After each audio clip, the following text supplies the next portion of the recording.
कि आज खुदा दो घरों का कर रहा है मिलन, कि आज खुदा दो घरों का कर रहा है मिलन, कितने खुश होंगे दुल्हा और दुल्हन।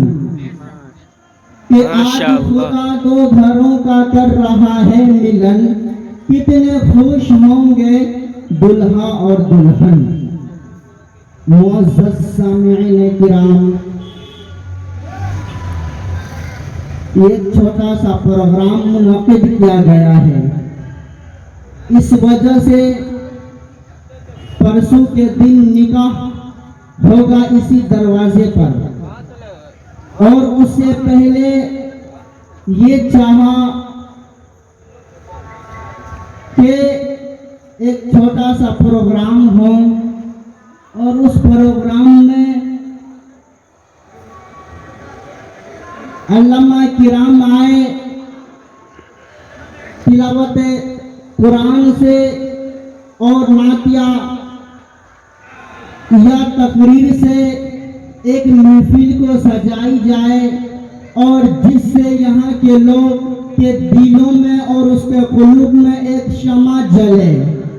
इस वजह से कि जो निकाह का प्रोग्राम रखा गया है बड़ी आलीशान से रखा गया है।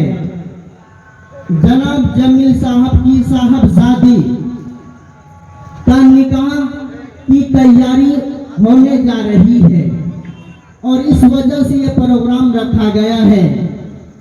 अब उसके बाद मैं मोहम्मदपुर चंपानगर से 3 बजे निकला, अभी पहुंचा, और जैसे पहुंचा हमारे हाथ में माइक दे दिया गया, और इससे पहले नात पढ़ी जा रही थी, और ऐसा लग रहा था जैसा कि हम लोग मदीना की गली में घूम रहे हैं।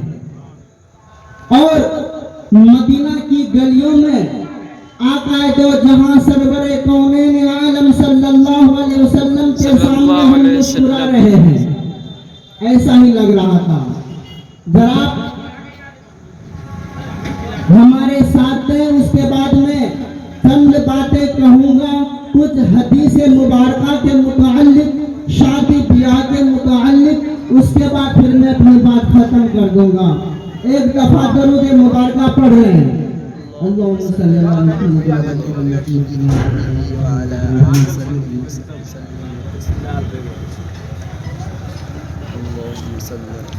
ज़मी तेरी ज़मा तेरा, मकी तेरी मका तेरा, शजर तेरा हजर तेरा, नजर तेरा, पेड़ तेरे पौधे तेरे, सितारे तेरे, सैयारे तेरे, कहकशा तेरा, और तो वहुवा अला कुल्ली शैइन कदीर। मुअज़्ज़ज़ सामीन किराम, अल्लाह रब्बुल इज्जत ने इंसान को पैदा किया। आदम अलैहिस्सलातु वस्सलाम को पैदा किया। आखिरी नबी, आखिरी पैगंबर, शहंशाह बतहा, ताजदार मदीना, अहमद मुस्तफा मोहम्मद मुस्तफा, जोर से कहिए सल्लल्लाहु अलैहि वसल्लम। हमारे आका अलैहिस्सलातु वस्सलाम फरमाते हैं, जिन्होंने निकाह किया मुझ में से शामिल और जिन्होंने निकाह से मुंह फेरा, अपना चेहरा फेरा, अपना जिस्म फेरा, फलैसा मिन्नी, आका दो जहां फरमाते हैं वो हम में से नहीं है। जिन्होंने निकाह किया मुझ में से है और जिन्होंने निकाह करने से मुंह फेरा वो मुझ में से नहीं है। हमारे नबी अलैहिस्सलातु वस्सलाम 11 शादी करके दिखाया। 11 शादी हुई हमारे नबी अलैहिस्सलातु वस्सलाम को। हमारे नबी इसीलिए आए थे, शादी का तरीका बताए, शादी का मामला बताए। हमारे पैगंबर तमाम तरीका बताया, उठने का तरीका बताया, चलने का तरीका बताया, आने जाने का तरीका बताया, हम कलाम का तरीका बताया, शादी का तरीका बताया। यानी तमाम मामला हमारे पैगंबर अलैहिस्सलातु वस्सलाम बताते हैं। उनमें से ये एक असल चीज है जिसे कहते हैं निकाह। निकाह एक ऐसी चीज है, एक ऐसी चीज है, और जिन्होंने निकाह से मुंह फेरा हमारे पैगंबर फरमाते हुए मुझ में से नहीं है। निकाह हो तो ऐसा निकाह हो, शादी हो तो ऐसी शादी हो कि बिल्कुल भी खर्च न हो, फजूल खर्च न हो, और निकाह हो जाए और तमाम मामला हो जाए। हमारे पैगंबर अलैहिस्सलातु वस्सलाम एक महफिल में बैठे हुए हैं, एक नौता बैठे हुए हैं। हमारे पैगंबर नसीहत कर रहे हैं, नसीहत लोगों को कुछ बता रहे थे। एक औरत खड़ी होती है और कहती है, अल्लाह के रसूल हमसे शादी कर लीजिए। पैगंबर अलैहिस्सलातु वस्सलाम से वो औरत कह रही है हमसे शादी कर लीजिए। नबी अलैहिस्सलातु वस्सलाम ने कहा मुंह फेर लिए। फिर वो औरत कहती हमसे शादी कीजिए, फिर हमारे नबी मुंह फेर लिए। फिर वो औरत कहती है क्या हुआ, आप तो हमसे शादी कर लीजिए। आका अलैहिस्सलातु वस्सलाम ने कहा नहीं, मैं 11 शादी कर चुका हूं, अब मैं शादी नहीं कर सकता। अब उसके बाद जब नबी ने मना किया मैं शादी नहीं कर सकता, उसी मजलिस से एक नौजवान खड़ा हुआ, कहने लगा अल्लाह के रसूल अगर आप शादी नहीं करते हैं तो कोई बात नहीं, हमसे शादी करा दीजिए। अल्लाह के रसूल ने कहा ए औरत सुनो, मैं तुमसे शादी नहीं करूंगा, इस वजह से 11 शादी कर चुका हूं। ये नौजवान खड़ा हुआ है, ये शादी करना चाहता है, क्या तुम तैयार हो शादी करने से? और औरत कहने लगी अल्लाह के रसूल हमें तो घर बसाना है, शादी करा दीजिए। अब उस नौजवान से कहा गया ए नौजवान जाओ मेहर के लिए कुछ लेकर आओ।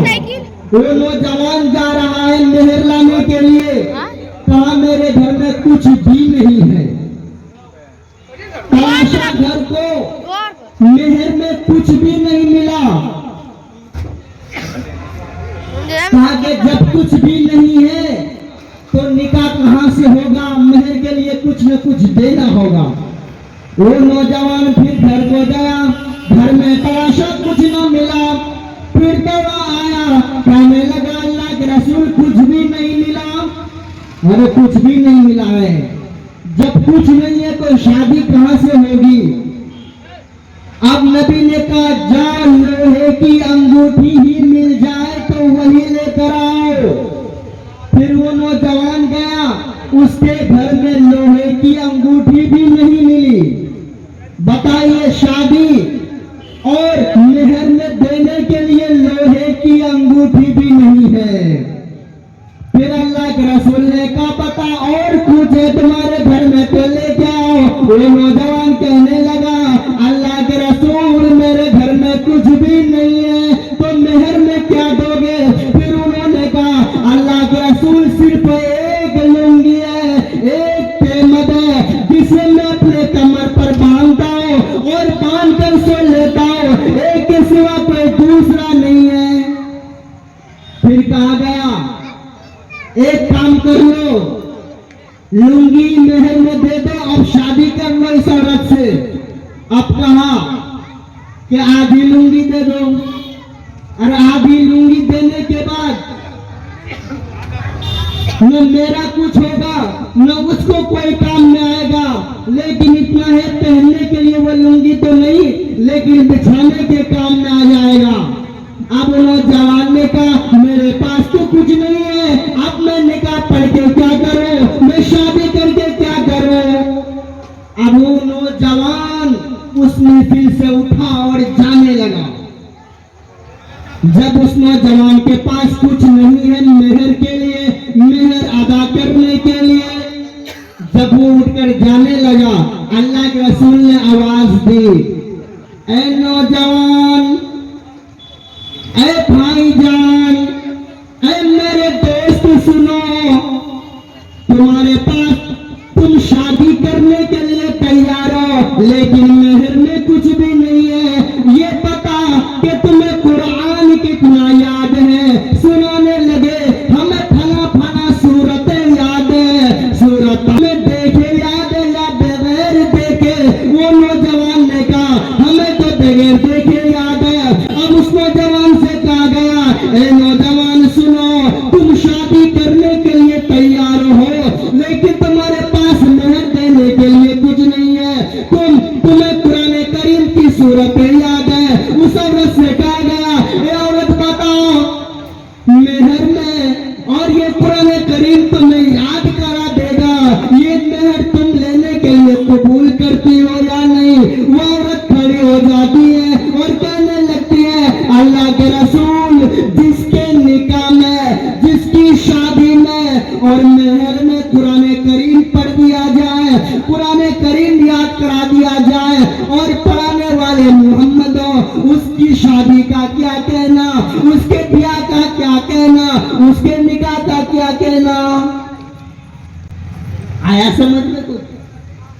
अल्लाह गनी, वो निकाह ऐसा था, वो शादी ऐसी थी, कुछ भी नहीं। अब शादी करा दिया गया, शादी हो जाती है, यानी मेहर में कुछ भी नहीं है, लेकिन कुरान करीम की आयतें और सूरतें पढ़ा दिया जाता है। वो औरत एक्सेप्ट कर लेती है और निकाह कर लेती है। बताइए, कुछ भी नहीं, घर नहीं, मकान नहीं, दर नहीं, पर नहीं, शादी करने के लिए तैयार है। अब उसके बाद शादी हो जाती है। बताइए कि कौन कहाँ होता है? नसीब वहां जिसका जहां होता है। जब लड़का और लड़की दोनों बड़े हो जाते हैं, लड़कियां बड़ी हो जाती हैं, लड़के बड़े हो जाते हैं, दोनों के वालिदैन ये समझता है मेरी बेटी बड़ी होने लगी है, शादी की दहलीज पर कदम रख चुकी है। अब इसी तरह से लड़का के वालिदैन भी अपने होने वाली बहू यानी बेटे की बीवी तलाश करने लगते हैं कि चलो मेरे बेटे की शादी हो जाए। अब तलाशा जाता है शादी। जब ये तमाम मामला हो जाते हैं, अब बाप लास्ट में अकड़ जाता है। इस वजह से मेरा बेटा प्रोफेसर है, मेरा बेटा सदर है, मेरा बेटा इंजीनियर है, मेरा बेटा कारीगर है, मेरा बेटा लीडर है, मेरा बेटा चीफ मिनिस्टर है, और मेरा बेटा डीलर है, मेरा बेटा मास्टर है। इसीलिए जहेज में जहाज की तैयारी करके ले आना। अल्लाह गनी, जहेज में जहाज की तैयारी करने वाले अल्लाह, क्या हश्र होगा उसका। आज तुम कहते हो मेरा बेटा डॉक्टर है, मेरा बेटा प्रोफेसर है, मेरा बेटा सदर है, मेरा बेटा इंजीनियर है, मेरा बेटा लीडर है, मेरा बेटा डीलर है, मेरा बेटा मास्टर है, मेरा बेटा प्राइम मिनिस्टर है। इसीलिए दहेज में जहाज चाहिए। और बेटों के तमन्ना करने वालों, बेटा के पोस्ट को बढ़ाने वालों, इतना याद रखो, तुम्हारे बेटे डॉक्टर हो सकते हैं, मास्टर हो सकते हैं। नबी के दामाद हजरत अली, हजरत अली मुर्तजा कौन थे?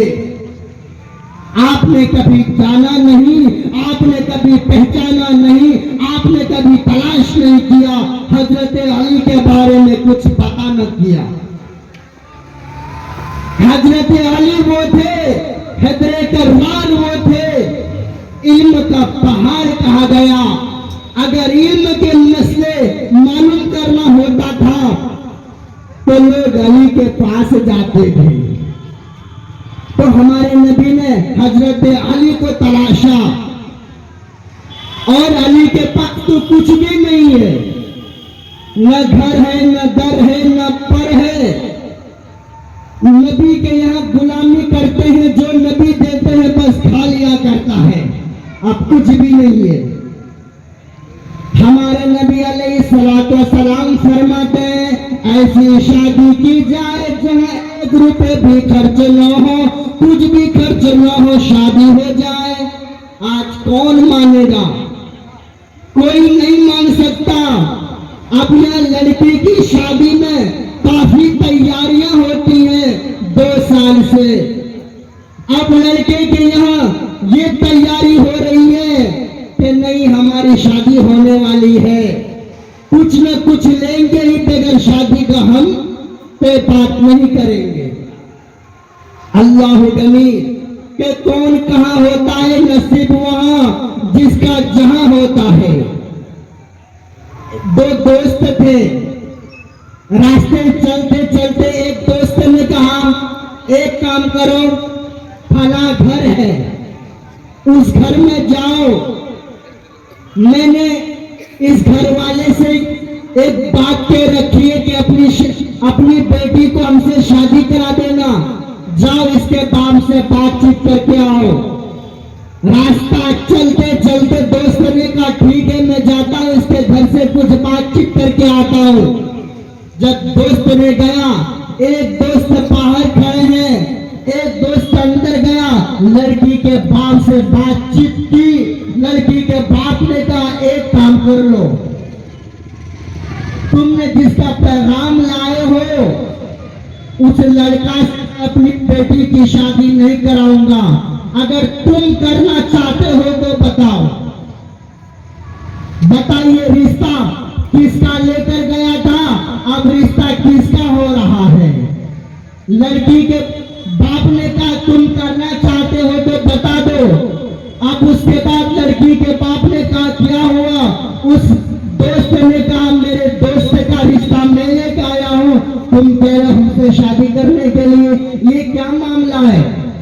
उसके बाद अंदर ही अंदर बातचीत हो जाती है और शादी हो जाती है। वो नौजवान सर झुकाए हुए निकला, कहने लगा दोस्त क्या बताऊं, और देरी हो गई है, पैगाम तो तुम्हारा लेकर गया था या रिश्ते का, लेकिन उसके बाप ने हमें पसंद कर लिया और हमसे शादी करा दी। अब बताओ कि दोस्त में क्या करूं? अब उस दोस्त को ये चाहिए था, गुस्सा करता, लड़ता, तोड़ फोड़ करता, लेकिन ऐसा नहीं किया। इस वजह से नहीं किया, वो लड़की तुम्हारी किस्मत में थी, मेरी किस्मत में नहीं थी, इसीलिए मेरी नहीं हो सकी, तुम्हारी हो सकी। मेरे मोहतरम, रिश्ता कहीं से कहीं लग जाता है, ये तय नहीं है कि इनसे शादी होनी जरूरी है। पहले और आज भी लोग क्या करते हैं, छोटी छोटी बच्ची होती पैदा होने के बाद बाप माँ रिश्ता उसी वक्त कर देते हैं, बाद में मालूम चला लड़की ये कहती है इस लड़का से हम शादी नहीं करेंगे। अब बाद में उसको तोड़ना पड़ता है। आइए देखिए, आज लोग शादी करते हैं बस इसी वजह से कि आका अलैहिस्सलातु वस्सलाम के पैगाम मुकम्मल हो जाए, उसकी सुन्नत मुकम्मल हो जाए, उसके तौर तरीका मुकम्मल हो जाए। अल्लाह के रसूल सल्लल्लाहु अलैहि वसल्लम फरमाते हैं, इंसान 4 वजह से शादी करते, 4 वजह से। पहली चीज वली मालिया, दूसरी चीज वली जमालिया, तीसरी चीज वली हस्बिया, चौथी और आखिरी चीज वली दीनिहा। एक तो वो लोग हसब और नसब को देखकर शादी करते हैं। अल्लाह के रसूल ने क्या कहा? एक तो वो है जो मालदारी को देखते हैं तब शादी करते हैं, वरना इनकार कर दिया करते हैं। रिश्ता देखा गया, लड़की वाले पैसे वाले निकले, कोठी मकान बंगला वाला निकला तो शादी पे वरना मना कर देते हैं। इसी तरह से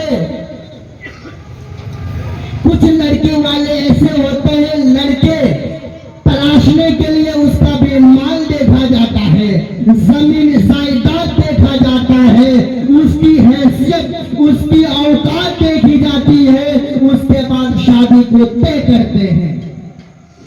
लेकिन ये सब गलत है। एक तो वो मालदारी देखकर शादी करते हैं, ये गलत है।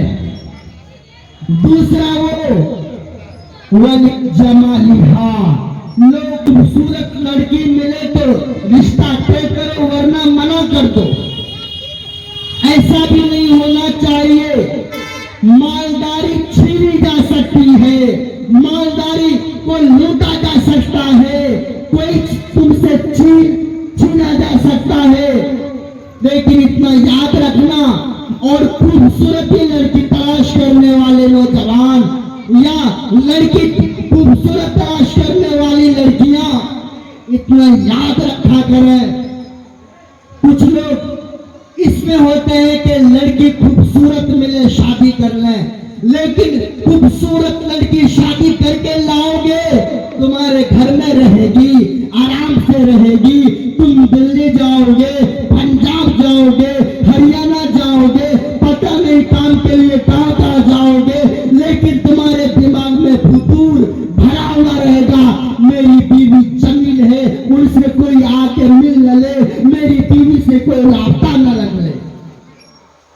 अब उसके बाद तीसरी चीज ये वही हस्बिहा, हसब को देखा जाए, नसब को देखा जाए, घराना कैसा है, दीनदार है या नहीं है, लड़ने वाले हैं, झगड़ने वाले हैं, क्या है, ये देखा जाए।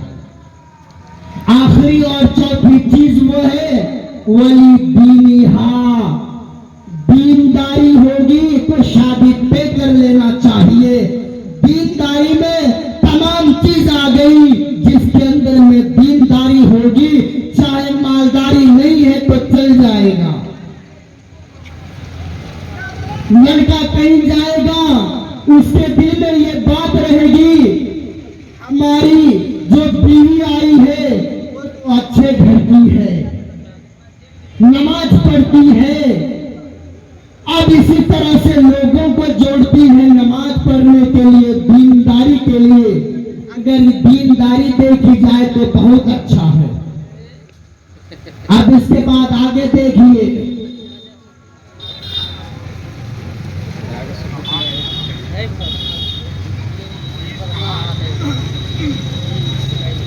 तो मेरे मोहतरम, शादी एक ऐसी चीज है,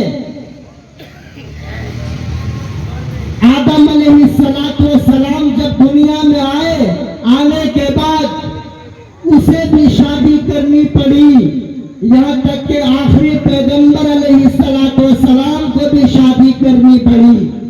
हमारे नबी ही तो तमाम तरीका बताए शादी के मामले में, तमाम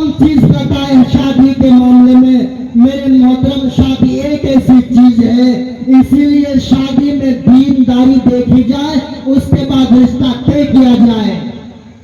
एक हदीस सुन लीजिए, बात खत्म कर दूंगा और दुआ हो जाएगी। आपने हजरत बिलाल का नाम सुना होगा और रिश्ता भी देखा जा रहा है और लड़की शादी करने के लिए तैयार नहीं होती है। इस वजह से बिलाल इतने काले कि कोयले से भी ज्यादा काले, न कोई अपनी बेटी दे रहा है, न कोई लड़की तैयार हो रही है कि बिलाल से शादी कर ले।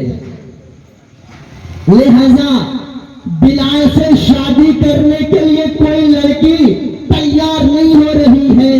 हदीस का अल्फाज है कि कोयले से भी ज्यादा काला। लेकिन एक दिन ऐसा हुआ, काफी लोग बैठे हुए थे, ऐ बिलाल बता दे तुमने कौन सा अमल किया है, तुमने कौन सा काम किया है। मतलब इस वजह से तुम्हारी जूतियों की आवाज, तुम जो जूते पहनते हो दुनिया में, लेकिन तुम्हारी जूतियों की आवाज हमने जन्नत में सुनी है। जब लोगों ने सुना, नबी तो बिलाल के बारे में कहने लगे जन्नती है, और इसकी जूतियों की आवाज जन्नत में सुनी है। लोग हक्का पक्का हो गए, थर्रा गए, कांपने लगे, ललचाने लगे। बिलाल, आज बिलाल का नाम जन्नती में शामिल कैसे हो गया? जब नबी ने कहा, ऐ बिलाल तुमने कौन सा अमल किया है? बिलाल ने कहा, अल्लाह के रसूल मैंने तो कोई ऐसा अमल किया ही नहीं है, बस एक अमल किया है, मैं बगैर वजू का कभी नहीं रहता। जब मैं वजू बनाता हूँ और वजू बनाने के बाद मैं तहियतुल वजू की नमाज जरूर पढ़ लेता हूँ। पता नहीं अल्लाह इसी वजह से हमें जन्नत दे। हमारे पैगंबर फरमाते यही ये वजह है जिसकी वजह से तुम जन्नती हो गए हो। इतना कहना देरी और लोगों को इतना सुनना देरी। वहां तो बड़े बड़े प्रधान बैठे हुए थे, बड़े बड़े नेता बैठे हुए थे, बड़े बड़े अफसर बैठे हुए थे। कहने लगा, ऐ बिलाल आप मेरी बेटी को एक नजर देख लीजिए, मेरी बेटी चांद का टुकड़ा है। अगर मेरी बेटी आपको पसंद आ जाए तो मेरी बेटी से शादी कर लेना। अल्लाह गनी, एक जवान ने कहा मेरी बेटी से शादी कर लेना, लेकिन अब उसके पीछे एक आदमी और खड़ा हो गया। कहने लगा, ए बिलाल अगर इसकी बेटी समझ में न आए, पसंद न आए, तो इसकी बेटी देखने के बाद मेरी बेटी से शादी कर लेना। और नौजवान खड़े हो गए, इसकी बेटी भी पसंद न आए तो मेरी बेटी शादी कर लेना। अल्लाह गनी, और जिसका निकाह नहीं हो रहा है, अब लोग उसको शादी कराने के लिए अपनी बेटी तैयार हो गए। इस वजह से आप तो जन्नती हैं, आपकी वजह से, इसी जन्नती की वजह से मेरी बेटी भी जन्नत में चली जाएगी और उसकी वजह से हम भी जन्नत के तलबगार हो जाएंगे। और इसी तरह से लोग तलाशा अपने होने वाले दामाद को, तो कैसा तलाशा? दीनदार तलाशा, जन्नती तलाशा, जुआरी और नशेड़ी नहीं तलाशा। इस वजह से कि मैं जब उस घर में अपनी बेटी दूं, उस बेटी की जिंदगी बन जाए और उसकी जिंदगी जन्नत में तब्दील हो जाए। मेरे मोहतरम, अल्लाह रब्बुल इज्जत ने इंसान से ये कहा, मैंने तुम्हें जोड़ा जोड़ा बनाया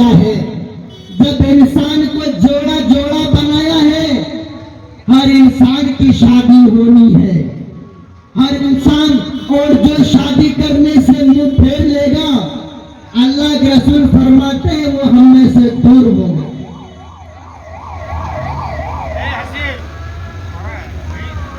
मुअज़्ज़ज़ सामीने किराम,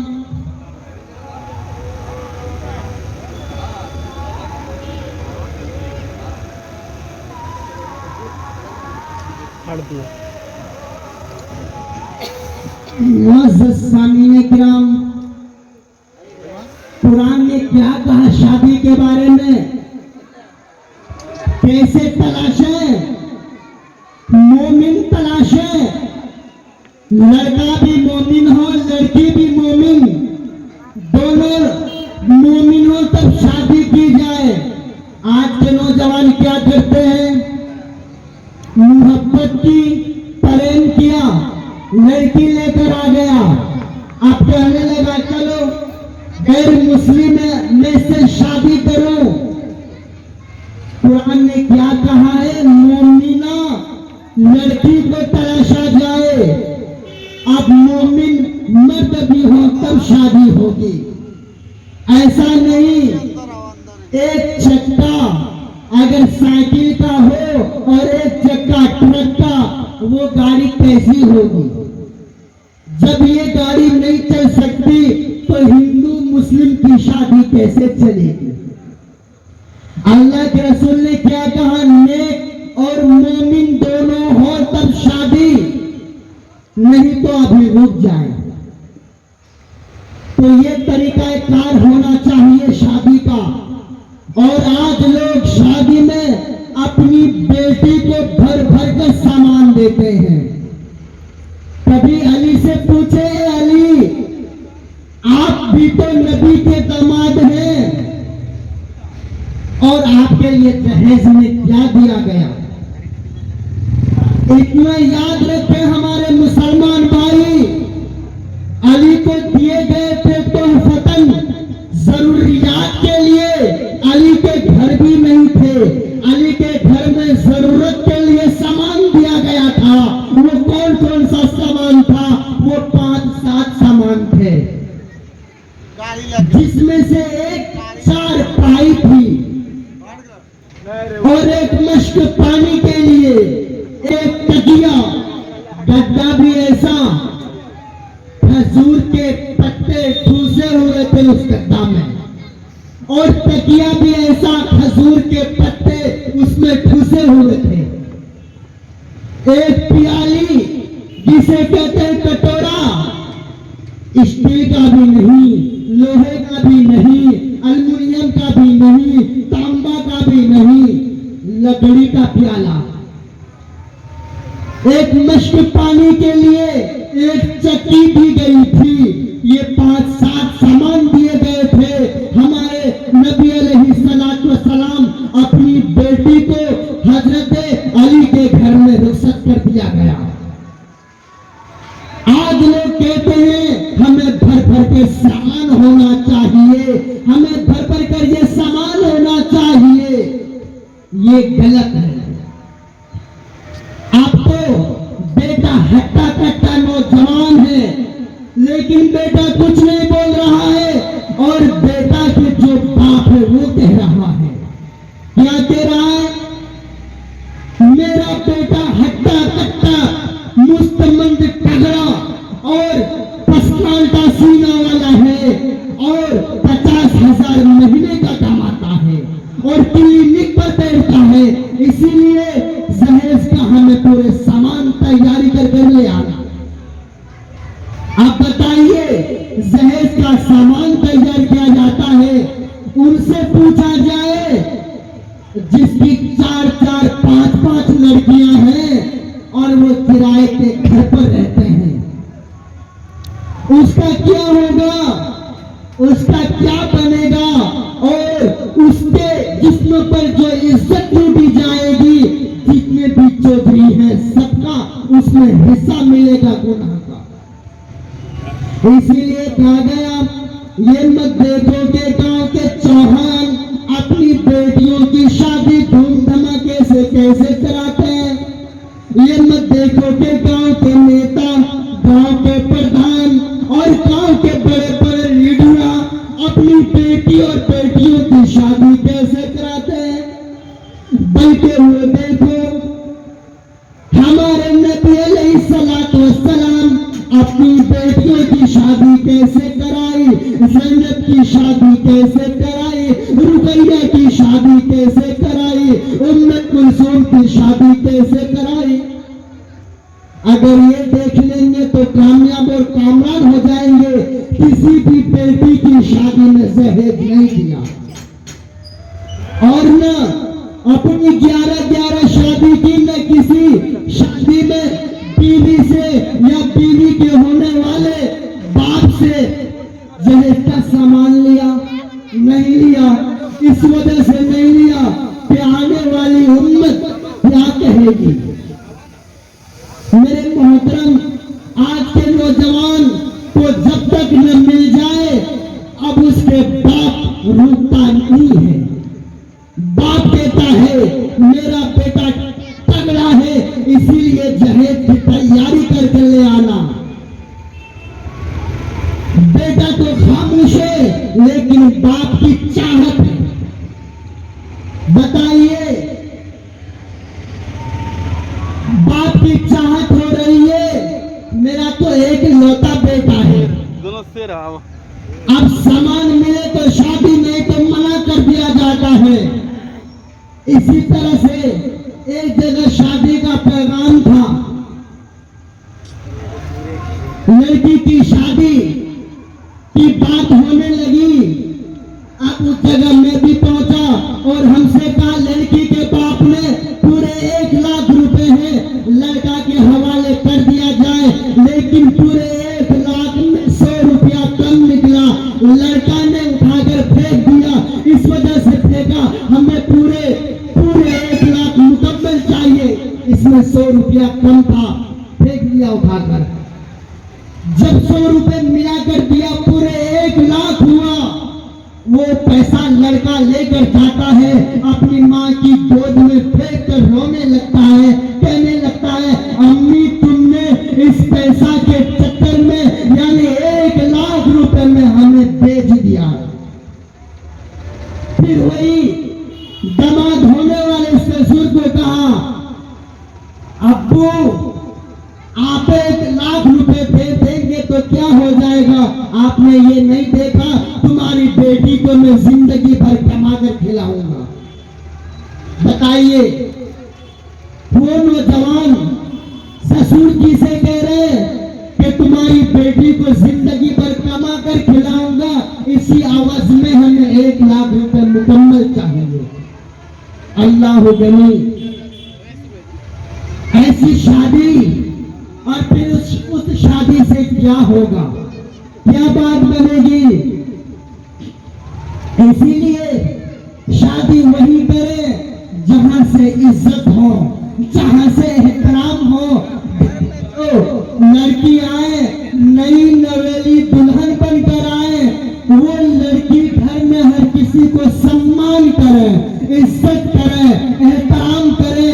ऐसा न हो वो लड़की ये कहने लगे मैं क्यों पकाऊं और मैं क्यों घर में ताऊ लगाऊं, मैं घरों का काम क्यों करूं, मैंने तो सामान लेकर आए थे, और गुलाम को रखा क्यों नहीं जाता है।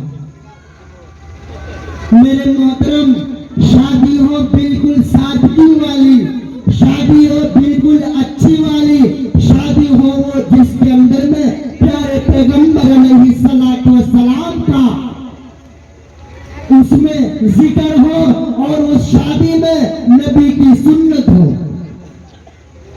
बताइए, आप एक चीज और सुन लीजिए, किसी के दरवाजे पे कोई भिखारी आ जाए, मांगने वाला आ जाए, वो भिखारी ये कहे हमें 1 का 2 का 4 का नोट दे दो, अल्लाह के नाम पर दे दो, लेकिन हम देख रहे हैं जो भिखारी मांगने के लिए आया है, आंख नहीं है, हाथ नहीं है, पैर नहीं है, मजबूर है, लेकिन वो फकीर ये कहता है, वो भिखारी ये कह रहा है हमें अल्लाह के नाम पे दे दो। हाँ, देख रहे हैं मजबूर है।